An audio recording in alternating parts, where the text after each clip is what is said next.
jets and motor torpedo boats launch an unprovoked attack on the ship. They drop napalm and strafe its decks with rockets, cannon fire, and armor-piercing rounds before trying to sink it with torpedoes.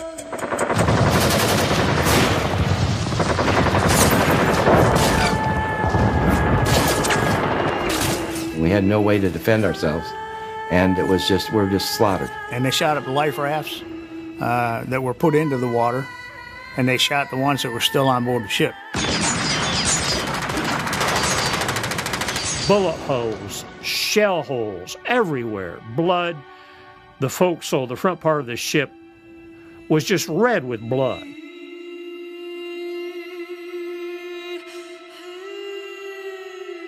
Throughout the attack, the ship flies the Stars and Stripes, the flag of Israel's closest ally, the United States of America. Its name, the USS Liberty, is freshly painted on its stern, and the bow carries the distinctive numbers of an American naval vessel. Out of a crew of just under 300, there were 34 killed and 172 injured in varying degrees to life-threatening, life-debilitating injuries.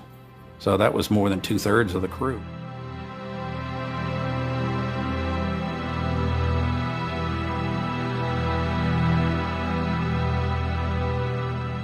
This audio tape, which has never been broadcast before, was recorded in real time by the Israeli military during the assault. The woman's voice in the background is counting down the seconds. It proves that Israeli commanders knew all along that they were attacking an American ship.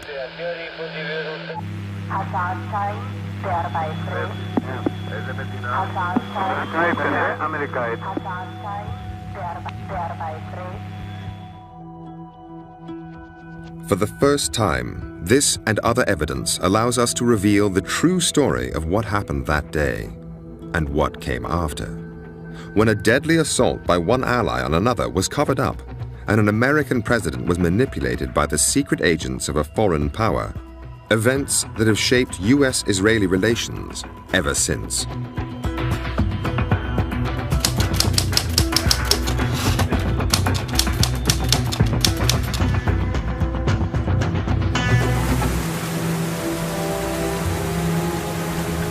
The United States Navy Memorial in Washington, D.C., June the 8th, 2014.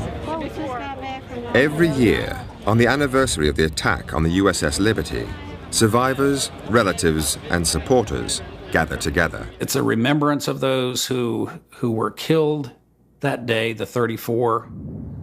I'm Dave Lucas. I was in charge of the deck force. I was 25. My first child was born when I was one day out on that cruise. So as long as they're survivors and maybe children of survivors, I think this will probably be an annual event. And salute. Forward. The names of the 34 killed are read out. Oh. Jack Raper.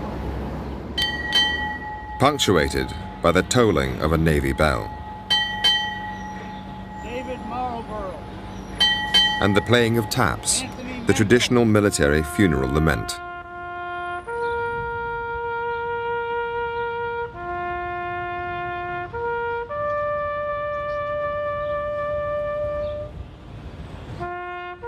It's important to not forget what happened and to continue to try to find out why it happened and who made it happen.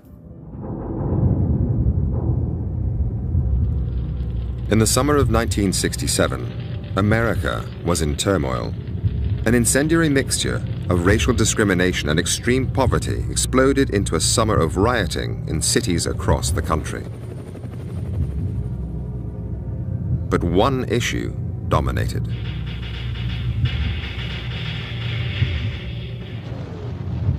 The Vietnam War. In all, 10,000 troops would die that year. The Americans were trapped. They couldn't leave, and they couldn't win. In the Middle East, too, war looked inevitable. There was growing tension between Israel and its Arab neighbors. Armies were mobilizing. Israel promised the White House they would not attack first, but on the 5th of June, They jammed radar sets at the US Embassy in Tel Aviv, so the Americans couldn't detect their jets taking off to launch a surprise assault on Egypt. Meanwhile, the USS Liberty was sailing across the Mediterranean into the war zone. Liberty was a state-of-the-art intelligence-gathering vessel of the time, and what we did is we listened. We were a listening ship.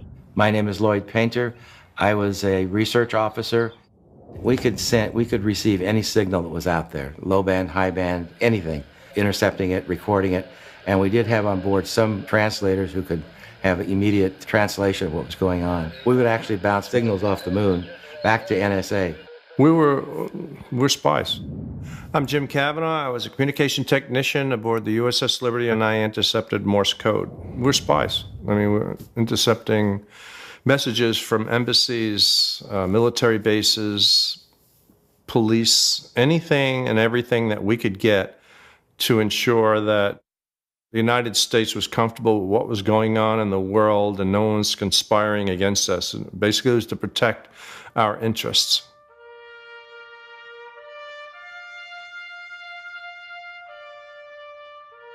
This was the Cold War. American President Lyndon Johnson knew that the Russians already had substantial military influence in Egypt. He needed to find out what they were going to do next, to make sure that a local conflict did not become a world war, with the USA backing Israel and Russia siding with the Arab cause. I was assigned as a Russian linguist aboard the ship. I'm Bryce Lockwood, United States Marine Corps, retired. The Israelis, our primary purpose was to intercept communications of the Russian spy aircraft as it were at Alexandria, Egypt, and that was our job, was to find them. We were not targeted against the Israelis. Life was very relaxing. One of the nice things about the Liberty is we had air conditioning because we had communications equipment, so we were cool in the hot days. It was a very laid-back, very clean ship. It was spotless. The morale was pretty high, I mean, very high. By the time the Liberty arrived off the coast of Egypt on the 8th of June, the war had just 2 days left to run. Israel had seized the old city of Jerusalem, the West Bank, and the Gaza Strip. Jordanian forces were beaten, and Egypt was conceding defeat. Only Syria held out. The airwaves were dead. The only voices we did get were those of Israeli or Hebrew was what we were hearing. My name is Bob Wilson. I worked for NSA on June the 8th, 1967, when what we were trying to monitor, find something coming from the direction of Egypt. There just was nothing. They owned the skies and the ground and everything. I don't think there was anything moving at that time that they didn't know about.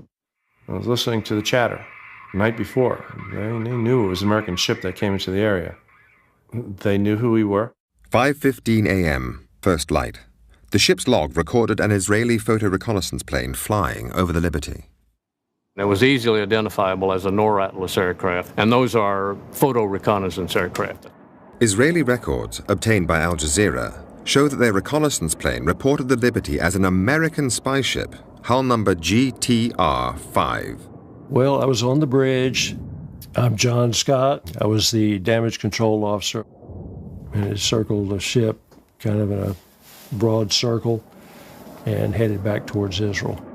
Israeli planes then continued to fly over the Liberty all morning. And they would do half-moon passes over us, and we saw that they were Israeli. They were slowly lumbering over our ship, and we were waving at them, they were waving at us. They were sophisticated, almost as sophisticated as we were as far as surveillance and technology. They had everything. We supplied them with all the technology to this day. And I felt that we were in great shape because they knew who we were. They're our friends. We felt safe. Actually, it was a secure feeling to see them. There was one other thing which made the crew feel safe. We had an American flag flying the standard, and then we put up the holiday colors, which is a huge American flag. And it was a bright sunny day with the wind blowing, 5 or 10 knots, the flag was unfurled. You could see it for miles. Meanwhile, Israeli military jets were on their way. On the real-time audio tape obtained by Al Jazeera, at 1:53 p.m., the pilots asked their base control about the ship.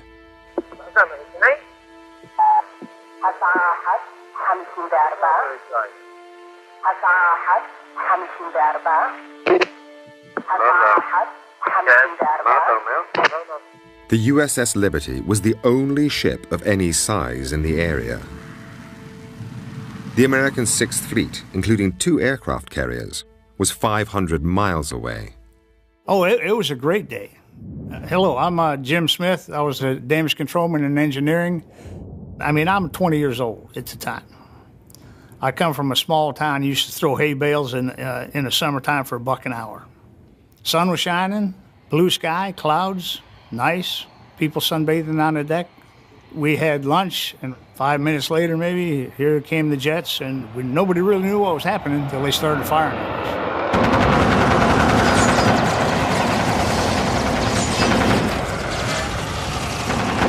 The captain said to me, alert the forward gun mounts, we're under attack. And I tried to raise the 2 sailors in the forward gun mounts. I looked out, and they were blown to pieces by the rocket. When the attack started and we realized that we needed help, we tried to communicate with the Sixth Fleet. They were jamming both our distress frequencies and our tactical frequencies. The tactical frequencies is all right, but the international distress frequencies is a violation of international law to jam them, and the Israelis were jamming them. And we could not get a signal across. Here's the question I have to ask. Who would know the frequencies other than an ally?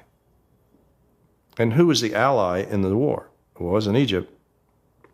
It was Israel. They would know, and only they would know in this conflict, what our frequencies would be. Now cut off from the outside world, the crew on the Liberty was defenseless. We had 450 caliber machine guns on board that were basically there to repel any boarders that might come by, a pirate situation. Certainly weren't designed to bring down jet aircraft that were hammering at us. But you can't shoot a jet going 600 miles an hour with a 50 caliber machine gun. It doesn't work. It was just a surreal scene. People who had been standing there earlier joking and laughing were now dead, dying, and with the walking dead and wounded. It was just unreal. Gasoline barrels stored on the deck of the ship burst into flames. The crew rushed to try to put out the fires. I was watching the aircraft as they circled around, and when they got to coming back towards the ship, I just holler at him, down. They'd fire and circle back around. We'd jump back up and keep fighting the fire. The rocket noise is horrendous. When a rocket explodes, you can't escape a rocket. I don't care where you go. What the crew didn't know was that at 2:03, the Israeli pilots were ordered to use a new, much deadlier weapon.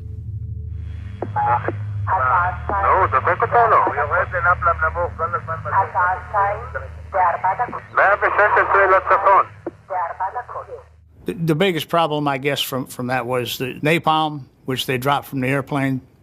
The napalm had burned, scorched almost the entire front part of the ship, the bridge area.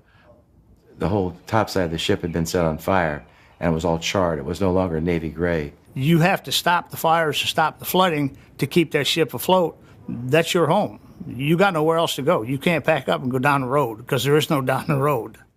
Up above, the Israeli military argued about what should happen next and who should sink the Liberty.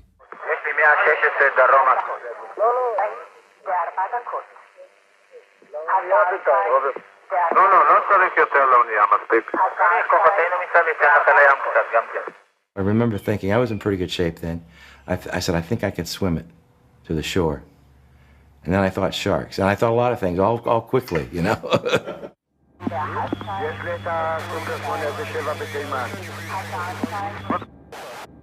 At 2:11, with the Israeli jets running out of ammunition, the pilots were instructed to fly down and confirm the identity of the ship.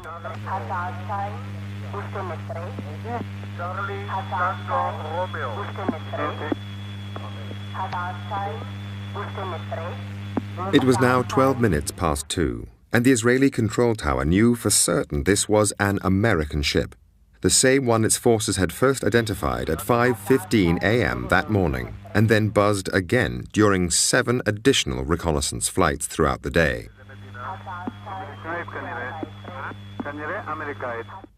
The jets then pulled out. But 3 Israeli Navy motor torpedo boats were already on their way. The USS Liberty was a spy ship. In the event of an attack, it was standard procedure for the spies on board to destroy everything, just in case it fell into enemy hands. Everyone was destroying material. Everyone was stripping information off of computers, ripping computers open, pulling information out. That's something you just don't want to hear aboard ship. You've done all this work, collected this intelligence and processed it, and now you have to destroy it. You just didn't want the enemy to get a hold of anything classified. At 2:35, the Israeli motorboats fired 5 torpedoes. 4 missed, but 1 hit.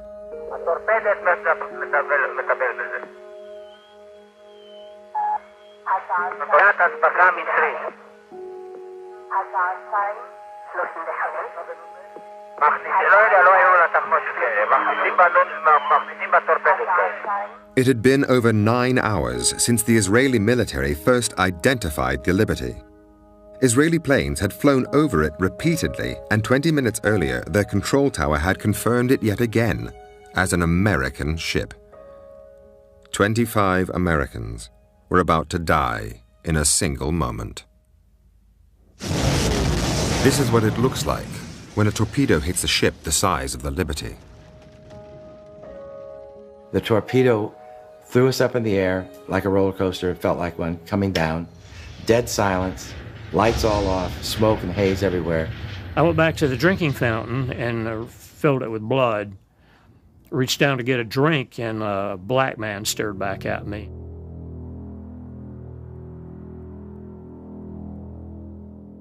And when it fell back to get right, it just kept getting wrong. Kept sinking and sinking and sinking. We just waited, all of us waited, thinking that this was it. We're going down. And I figured that was the end of life for me. The torpedo had blown a huge hole in the hull, 39 feet by 24, killing 25 Americans in a single hit. The torpedo hit the room that I was in, and it was just luck.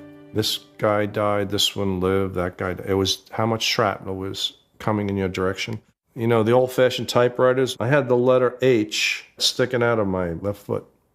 I had, I don't know, 80 pieces of shrapnel in my lower extremities, and the place filled up with water that fast.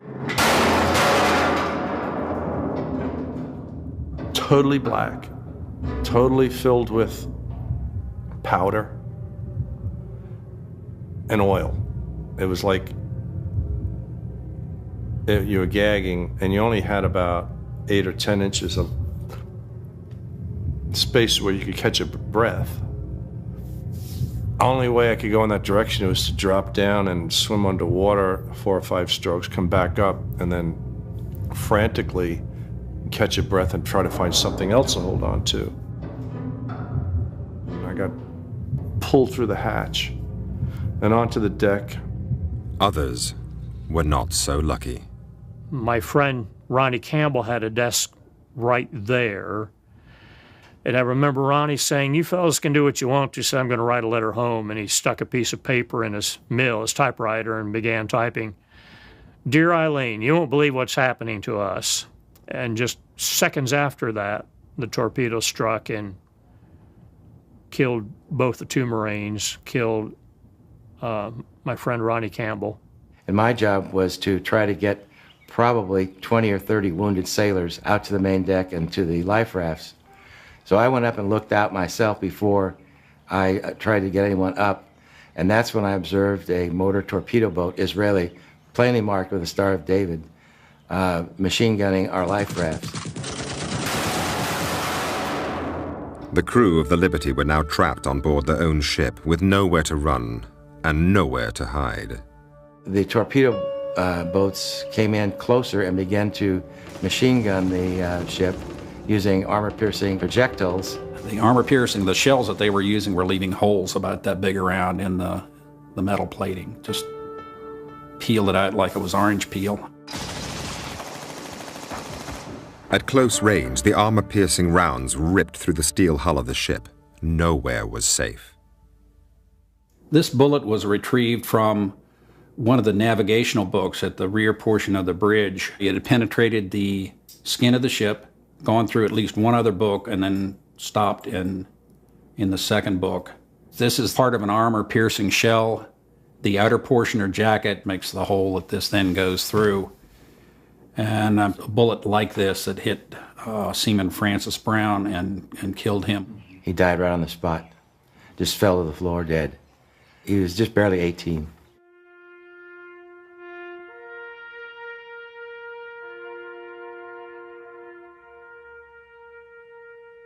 There weren't enough helmets to go around for everyone. It was like sitting in a cardboard box and having somebody shoot through it. The bullets were just coming everywhere.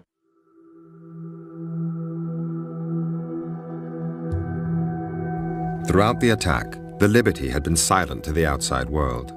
All its aerials were either smashed or jammed. We had one whip antenna which hadn't worked the entire cruise, and it had a bullet hole in it. One of the radiomen had taken a reel of coax cable and ran it from one of the transmitters back there to that whip antenna and took some shrapnel in the process. He got out a mayday. Firefox, Firefox, this is Rock Star. Under attack by unidentified surface and naval air units, require immediate assistance.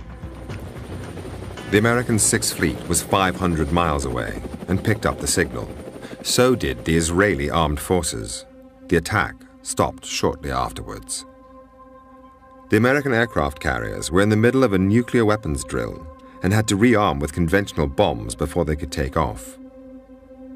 Once the Israelis knew the US jets were in the air, they summoned the American naval attaché and told him there had been a terrible mistake.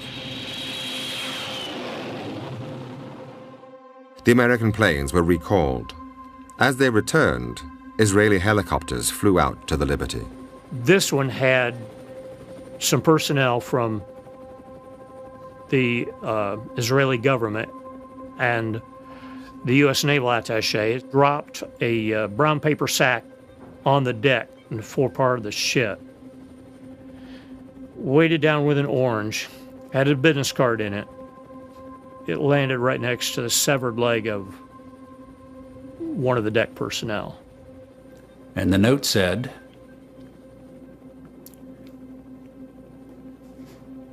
"Do you have casualties?" Pretty obvious that there were casualties. I mean, there's still body parts and blood streaming down the bulkheads. So his message, "Do you have casualties?" was kind of out of place.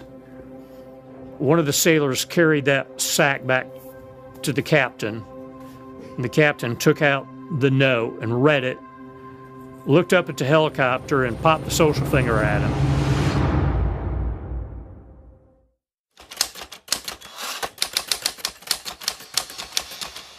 June the 8th, 1967, the height of the Six-Day War.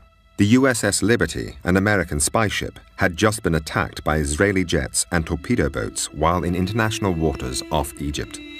Badly damaged, 2/3 of its crew were dead or wounded.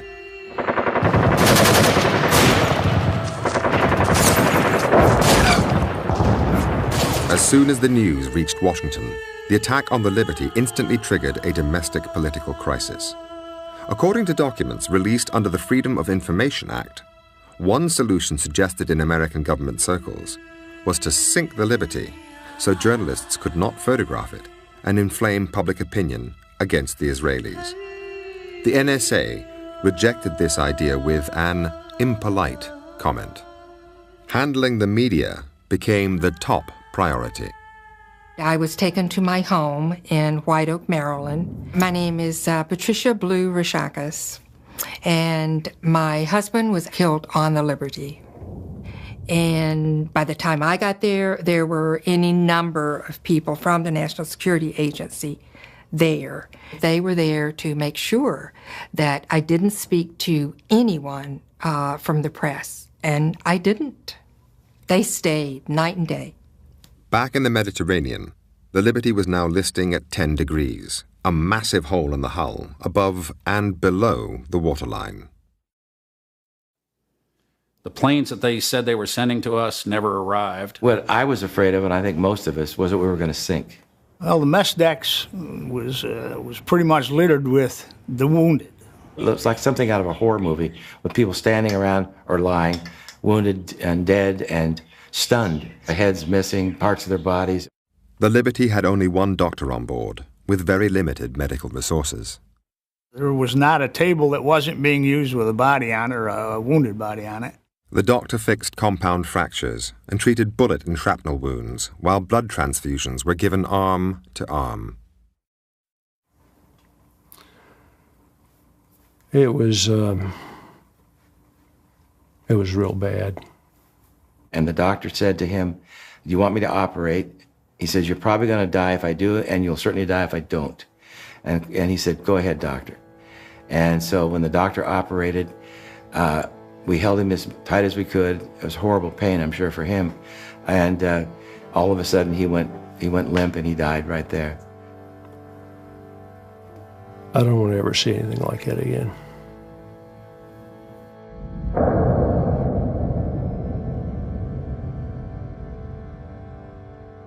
Captain McGonigal received a pretty bad leg injury, lost a lot of blood. He was navigating by the stars. We had a little bit of power and tons of water in our belly, which meant the ship waved back and forth all night long. The next day, American ships arrived to take the injured and the dead off the Liberty. The American government now made sure that no journalists could get anywhere near the crew. When they took the severely wounded to various parts, they actually posted guards on their rooms so that no one could be interviewed by the press. The total press blackout was in effect. Back in Washington, the government ensured there was little information for the press, while politics went on behind closed doors. I was told to go up urgently to the 7th floor. Well, my name is Bill Woolley. I was in charge of the Arab-Israel desk. Sit in because the Secretary of State himself, Dean Rusk, had summoned Ambassador Harman of Israel to come in urgently. And so I sat through the meeting taking notes, and in a loud voice, the Secretary was really demanding some explanation for why and what had happened. The ambassador himself seemed to be ignorant of the incident. He immediately said, "I can't believe what you're telling me. It would be impossible. It would be unheard of." It was especially tough for Lyndon Johnson, to date the most pro-Israeli American president in history. Johnson was in a very tough mood. I'm Tom Hughes. I was director in the State Department, director of intelligence and research at the time of the Liberty incident in '67.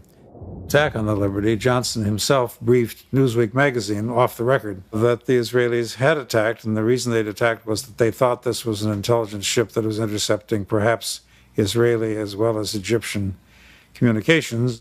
But then everything changed. The fact that Johnson himself was the leaker and briefer of Newsweek was soon leaked. And this alarmed, of course, the Israeli embassy and their leading friends in the Jewish organizations. The Israeli embassy regarded this as a major problem, and that what Johnson had told Newsweek practically amounted to blood libel. Declassified Israeli documents show they were going to threaten President Johnson with blood libel, gross anti-Semitism, and that would end his political career. Blackmail. This is Admiral Bobby R. Inman, U.S. Navy retired. I'm a former director of the National Security Agency. But they know if he is thinking about running again, he's going to need money for his campaign. So alleging that he's blood libeling is going to arouse the Jewish donors. The Israeli government hired teams of lawyers, some of whom were close friends of Lyndon Johnson, and began an all-out offensive. They lent on the media to kill critical stories and slanted others in favor of Israel. There was a campaign mounted to see if what could be done about returning Johnson to his normal, predictable pro-Israeli position. At the time, Johnson was still undecided as to whether to run for president the following year.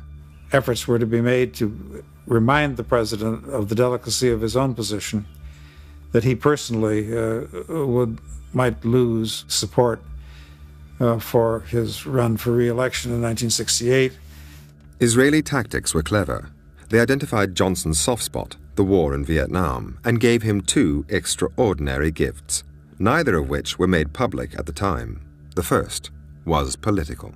One of Johnson's complaints about Israel was that many of the Jewish organizations and the heads of leaders in the Jewish community were opposing him on Vietnam, and they were suddenly becoming more silent on Vietnam as the liberty crisis moved. So he also knew that there was a move back in his favor if he was moderate on Israel. There was a second gift, much more secret, but vital to the American president. The dreadful death toll in Vietnam was dominating the domestic news agenda. The North Vietnamese had Russian surface-to-air missiles, which were bringing down American aircraft on a daily basis. The American military attaché in Israel got a surprise visit from a senior Israeli intelligence officer. Took some helicopters and went across the North Red Sea to the surface-to-air missile sites, and not only captured them, but took back everything. The launchers, the missiles, the maintenance manuals, the rest of it. And then he went to the U.S. Embassy, to the air attaché, and said, I think I have something you might be interested in. And, of course, those were the same missiles that our aircraft flying over North Vietnam were encountering day to day. And countermeasures was a huge issue.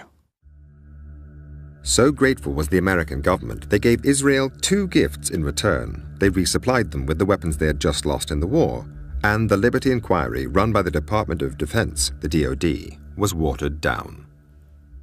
All that's influenced by what have we benefited from the captured SA-2 missile sites.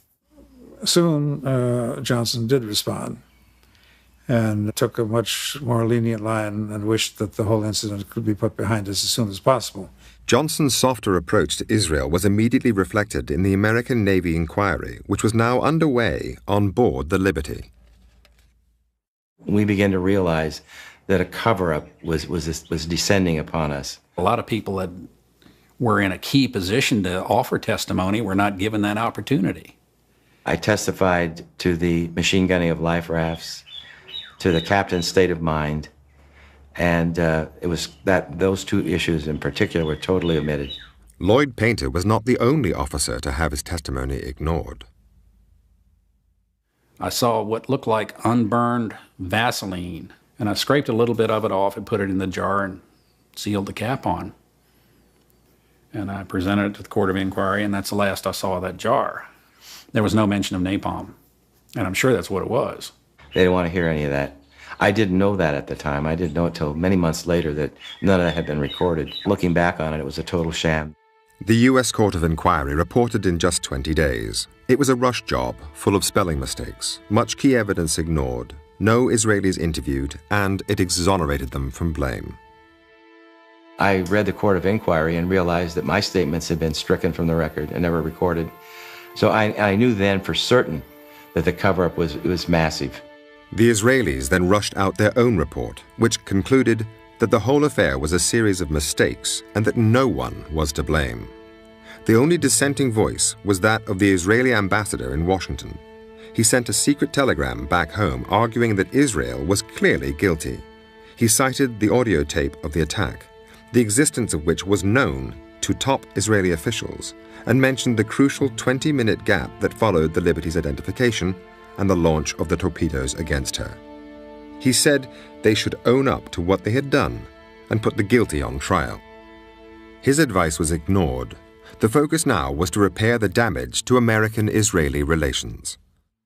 The Israelis have always been very skillful at tracking what the U.S. government is doing, saying, thinking, and effort to influence it. And they're by no means the only country that does it. Many do. They're just more effective at it than most. And the great advantage they have as compared to other countries is their influence in the Congress. Around the time of the attack, the Washington Post had noted that the Jewish lobby could help determine the outcome of 169 of the 270 electoral votes needed to win the White House. The big emotive words about the attack disappeared from press releases at the Pentagon, and a much more bland and neutral sounding discourse occurred. And this was true of the private briefings that official people in the Pentagon made about the incident. But whatever was said to journalists, every U.S. intelligence head believed the attack was intentional. One of them wrote, "A nice whitewash for a group of ignorant, stupid, and inept XXX." The Jewish community has always been more generous than many of their other counterparts in supporting financially elections, political causes in the process. That does translate into influence. Many of Johnson's closest friends and advisors were pro-Israeli, and they reported back to Tel Aviv on his every move. The Israeli story constantly shifted to counter whatever new intelligence the White House received. So sensitive were these communications that the Israelis used code names to protect the identity of their White House agents. But for the first time, the members of the ring can be named. Hamlet was a $1 million fundraiser for the Democrats. When he rang, Johnson took his calls. He was Abe Feinberg. Menashe was Arthur Goldberg, the U.S. ambassador to the United Nations. Harare was David Ginsburg, a high-profile Washington lawyer who also represented the Israeli embassy. Ilan was Supreme Court Justice Abe Fortas. Lyndon Johnson had dinner with him on the eve of the Six-Day War. The strategy worked. The U.S.-Israeli relationship proved to be stronger than the killing and injuring of more than 200 Americans. The American-Israeli relationship was very much at stake, and it was brought back from the precipice. The crucial intelligence came from the U.S. ambassador to the United Nations, Arthur Goldberg. He warned Tel Aviv that the United States had the audio tape which revealed Israeli pilots knew it was an American ship before they attacked. The tape was quietly buried. I think a conscious decision was made to sweep it under the rug, to put it behind. My reading is that the U.S. government had made a decision to accept the apology and reject the rationale, but don't push it further. With the politics sorted, the only remaining issue was the fate of the USS Liberty, badly damaged and now in Malta for extensive repairs. The torpedo hole was massive and was revealed to be much bigger once they got the ship into dry dock and drained it of water. The sealed compartment was a water-filled tomb, full of bodies, body parts, and top-secret equipment. You could smell death and you could smell oil. That's what I remember. As soon as the air hit the bodies, they began to deteriorate rapidly. You do what you have to do. They were your shipmates, still are. The Navy was more concerned with equipment parts than they were body parts. But when I went down, I knew that you couldn't separate the two. We had to start shoveling up the parts, 168 bags worth. Elsewhere, the makeup artists were getting to work. We were in the dry dock about 6 weeks. And 300 Maltese workers They're working 2 shifts a day, and I think 7 days a week to try. They were cutting out the shell holes, welding plates over that, and fabricating metal to cover the torpedo hole. And then in one day, they painted the entire ship. We looked like nothing ever happened. We took it across the Atlantic. It was like being in a cemetery. But when we pulled into port, we looked good. This press and everything were there. And we looked like basically nothing really happened. So it was great for the press to downplay what really happened to us. While the survivors met the widows and friends, the 168 bags of body parts and top-secret equipment were quietly taken to an incinerator and burnt. A year later, and the Liberty captain William McGonigal was given the Medal of Honor, America's highest award for gallantry. The tradition has always been that it is presented by the President in the White House. I look at these two gallant Marines and I see America. Captain McGonigal never heard words like these from his commander-in-chief. There was no television coverage for him as he received his medal in a quiet ceremony in the Navy Yard. President Johnson was just 4 miles away at the time. He stayed in the White House to hand out diplomas to school children. The reason was revealed in this internal memo, which advised President Johnson that due to the nature and sensitivity of these awards, they should be given by the Department of Defense, not by him. The advice was clear. No press release regarding them should be made. When I received my Purple Heart in a secret ceremony in the captain's office, I was admonished, threat of court-martial, don't ever tell anyone where you got this. Don't ever tell anyone how you got this medal. The following year, American aid to Israel increased 4-fold, and President Johnson agreed a treaty classified above top secret with Israel for the mutual exchange of intelligence, an arrangement which is still in place today, codenamed Stone Ruby.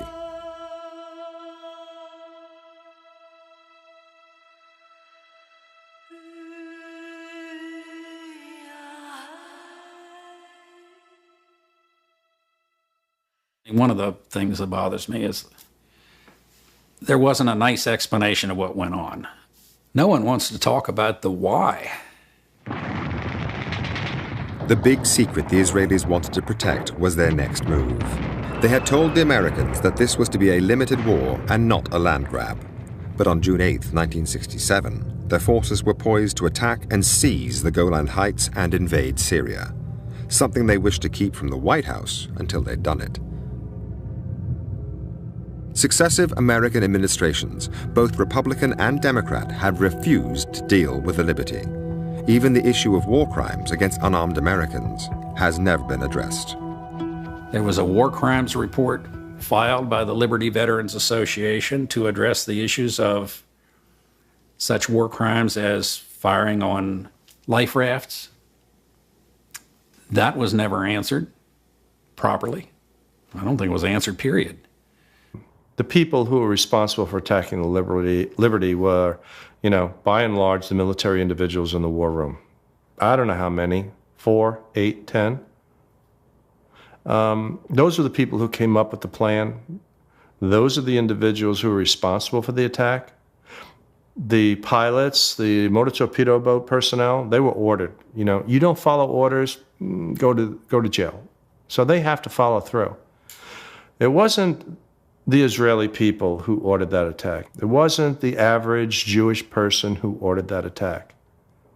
We really need to exonerate the average Jewish person, Israeli, from this and go towards those individuals who are responsible for the attack. No one was really willing to take this on. Not the State Department, the White House, not the Congress. It's in everybody's best interest to just let this go. And that's exactly what they did. But by doing that, they left a lot of pain for the survivors and for the families, because there was a lot of broken families, broken marriages, alcoholism, depression, post-traumatic stress disorder. So those crew members suffered a lot, but so did the families. The hardest part was the reaction of our own government toward us. And we were actually, the fingers were pointed at us. And the Israelis they were never questioned as to why they did it. They only questioned us. The families still want answers from their government, which remains silent. For many, some memories never fade. We had a wonderful time just being together. I met Alan at a party. We spent a lot of time talking throughout the evening, and at the end of the evening, he said to me, "Are you busy tomorrow afternoon?" And I said, "Well, no." And he said, "Do you think we could get married?" Then I was told that he was among the dead. It was absolutely the worst moment of my life. There's not a day that doesn't go by where I don't think about those guys. I mean, I went through hell, but they left the earth.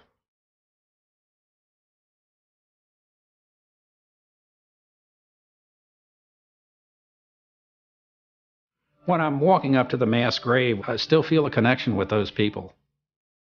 Hard to explain, but it's still there, so I want to remember that connection as long as I can. What we shared, what we felt.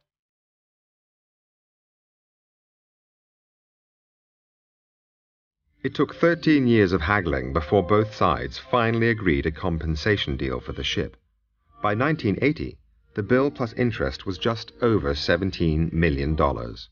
Israel offered $6. The Americans accepted, then sold the Liberty for $100,000 scrap. The settlement for the victims was quicker, but many are still unhappy with it today.